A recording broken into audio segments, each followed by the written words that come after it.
هێزێکی ئەمریکی کوژێ چەند عەرەبەیên زرخی پێک تێ ڕوژا شەمیێ دەرباسی باژارê Kobanê bû li gor agahiyên gihana dengê Amerîka.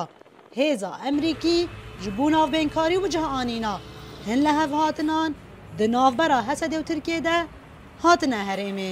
Hatina hêzên Emerîkî ji bo Kobanê çawa tê dîtin serkirdeyê Partiya Demokratîk ya Kurdî Sûrî wiha got. ام جه کلیسان هم ترود بجن افکاس روزا کدین روزانه زاروکن و هرمه دکن آرمان جا ترور خوا و شهید کون افجار کدین داعشینه و بلوگ داعشن و میجی وان یه داعشیانه و داعش خود هرمه مدا خورد که دخوازه طول هلدانا که خوا جخل که کوبانی بگره دبست توباری خوا هلگره سلمله خوا روزا ایرو راست هاتی کوبانی لام دخوازن مایندل کوبانی بمینه و خودی هلوست به Tirkiye van cura tawanbariyan red dike û iddia dike ku destwerdana wê li Sûriyê ji bo parastina hewlekariya wê ya netewayî ye.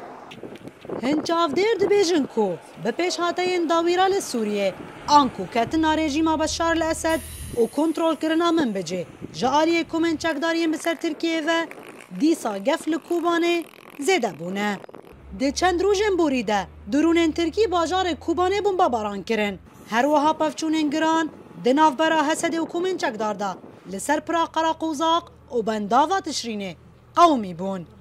Di vê navberê da rêveberiya Xweseriya Kantûna Firatê banga diyalogê dike.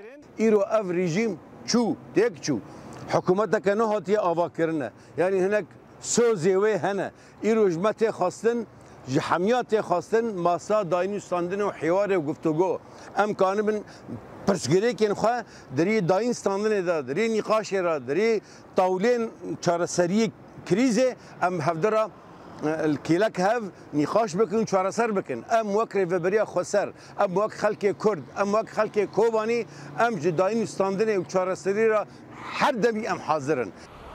Cihê bîrxistinê ye ku hêzên Emerîkî di nava koalîsyona navneteweyî de sala 2014 pêştgiriya şervanên Kurd li Kobanê di şerê li dijî Daişê de kiribû û sala 2019 ji herêmê vekişîbû.